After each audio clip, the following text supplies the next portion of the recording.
This time we have IM Sagar Shah taking on a very strong opponent. His rating is 2086. His name is Kush Devnani and he's from Dubai. Sagar finishes taking a picture over there and off we go. 5+0, d4 on the board, knight f6, c4. The Benko Gambit is what Sagar goes for, and this is something that he likes. But look at how Kush is playing. He's clearly well prepared. Sign of a player who is playing chess quite a lot. And there you can see Sagar forgetting his analysis, of course, not being well prepared, plays bishop g7. He's relying on some parts of his memory. This is what happens to players who do not play professional chess. They are always trying to recollect. Here he goes for queen a5 move. That is what Carlsen had once played against Gelfand. However, it was different. It was castles, knight f3 and then queen a5. But queen a5 directly is an inaccurate move. And here Kush, you can see, is thinking. He's also a little bit surprised as to why Sagar played it. Of course, knight takes e4 is a threat, and a move like bishop d2 would be normal. Bishop d3 is not a good move and runs into the typical tactic here. You can try to figure it out while Kush is thinking. Yes, the move is knight takes d5, e takes d5, bishop takes c3, b takes c3, and now you can see the rook is hanging, and if you play bishop d2 then the bishop would hang.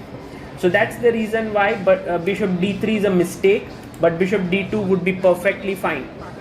Kush over here thinking very hard, almost has thought for 40 seconds. He wants to play the move a7. This is a sign of an excellent player.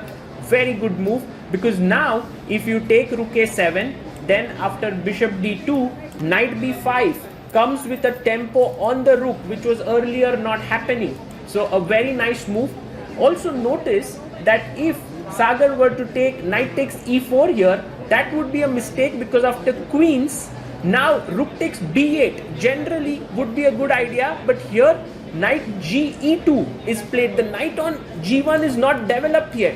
So if we go back to the Carlsen game where he had castled knight f3, queen a5 and now a7, then now knight takes e4, rook takes b8 is winning for black, because if bishop d2, you can take queen d2, rook takes b2.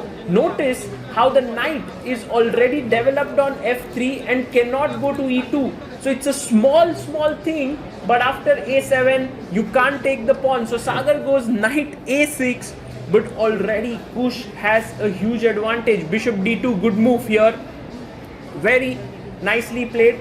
But that's the thing about Benko Gambit players, they don't care about a pawn or two here. So I think Sagar can continue now normally with castles. That is what he does. And Kush now can push e5. It would be a very powerful move. You can see the time is right now 3 minutes and a few seconds for both the players. They have thought a lot in the opening, because it was kind of an unusual opening and Sagar has landed in a very bad position out of the opening. But there's everything to fight for. Still, it's a blitz game. And what does Kush do? He goes knight to b5. Now this is slightly direct, and after queen b6, now knight c7 can be an idea to exchange, and then you pick up the a7 pawn. So knight b5, not the best move in the position. Now the e4 pawn is also hanging. Knight takes e4 is a threat. So what does White do here? He has to defend the pawn, and queen c2 looks like a natural move, or f3. He goes queen c2, and now a very good idea would have been e6, because you are leading in development, or even knight to b4. But at this point I think Sagar starts to go wrong. He didn't want to go knight c7, because after takes he did not like that b4 could have been possible at some point, not here. But I think knight c7 was possible. He went d6. It's kind of slow. It allows white to consolidate. e6 would have been a much better move here in the position to break in the center. But okay, d6 has been played. And And now Kush can start finishing his development, with knight to f3, bring out his knight. That's exactly what he does. Puts his knight there. And I think knight c7 was possible here, but you can see that Sagar is taking a lot of time. He should be playing faster here, because of course the position is not in his favor. But this is a good idea actually. Knight b4 takes and play with this structure. It's not so bad. You can then bring your bishop out here. The rook can join in. But he goes for bishop d7. And of course, one of White's strategy in these positions is to cement that knight with a4, and that's exactly what he does. He cements the knight on a4. Now you can't take it because ab5 would attack the knight. So rook c8 was played. Kind of a pointless move, to be honest, because knight c7 was perhaps a better idea here. Continuing in this way, like a5, White still keeps an advantage. Sorry, a5, queen b7, knight takes c7, queen takes c7, and bishop c4 here would keep the advantage for White. But he goes rook f c8, bishop c4, and now knight to c7. And now Kush sees a very big opportunity for himself. He sees that he can push the queen.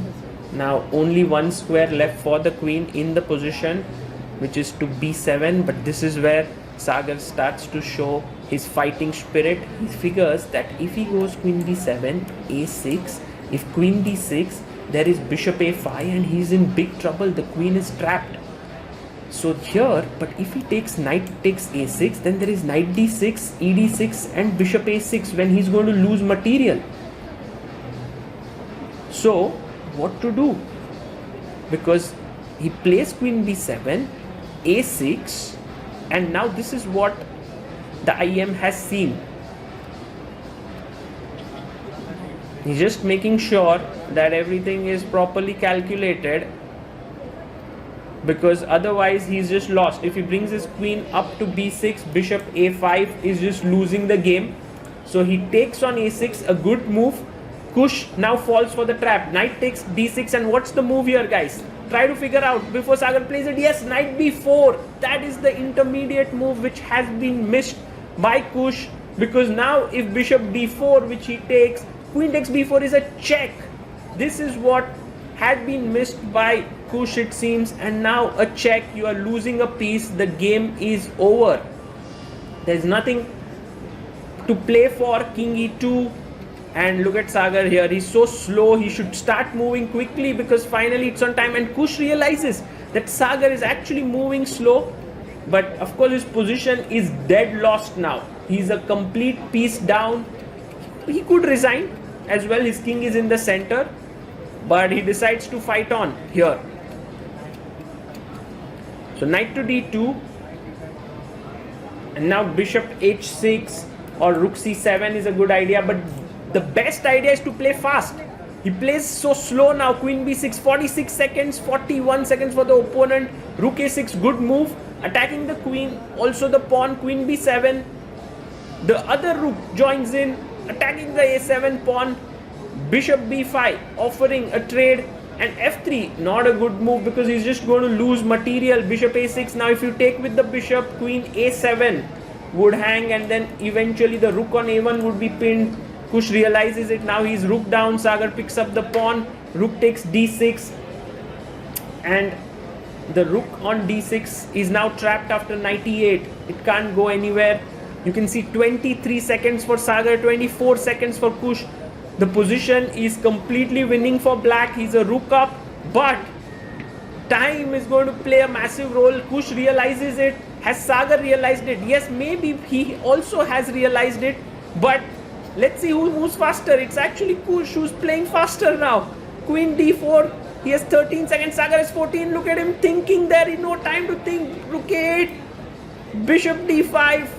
This is going to...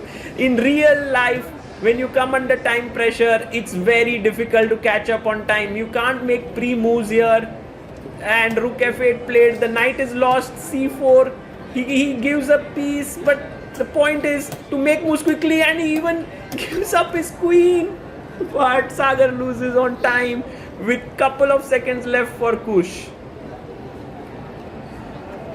Here with Kush, and Kush, how was your game today? You played with Sagar Shah. Yeah, it was a lucky game for me. I mean, I was good at the opening, but 5+0, anything can happen in time pressure and all that. So you beat him, yeah? Yeah, I won, yeah. Wow, and what is your rating? My classic is 2086. 2086. Yeah. You are a serious player. How long have you been playing chess then? I learned chess 2013 and I got my FDID 2015. And do you have a coach? Yeah, I do have a coach, yeah. Preparing. How did you like the experience today here? Yeah, it's good. It's a very nice place. It's in the center of the hall, so it's not much noise as well. So it's good organization. Yeah, because Dubai has a very nice chess club, which is in the shape of a rook. And do you visit there? Yeah, I often play there. I've just played there recently, actually 1 month ago. So Okay. yeah. Wow, yeah, we also love that place. And we have here Kirti. Kirti, as a sister, you have been traveling with him, and what has been your experience? It's been great to travel to so many tournaments. We just started pre-COVID, and we started with ChessBase India Chess Festival. Unfortunately, then there was a 1.5 year gap because of COVID. And afterwards, we can see that the chess committees across the world are incorporating the protocols and they're being very careful. So organization is mostly good, but it can still be improved, keeping in mind the chess players' preferences in terms of seating, silence, and all of that. And what do you do? Sorry? What do you do? So I'm a trainee counselor and I'm also doing my master's in mental health for children and young people. Oh wow, amazing. So final question is, what is your aim in chess? I want to be India's #1 and yeah, break in the top 10. Amazing. Yeah, thank you guys for having you here from Dubai. You have come and it was a great pleasure to see you play with Sagar and beat him. Thank you.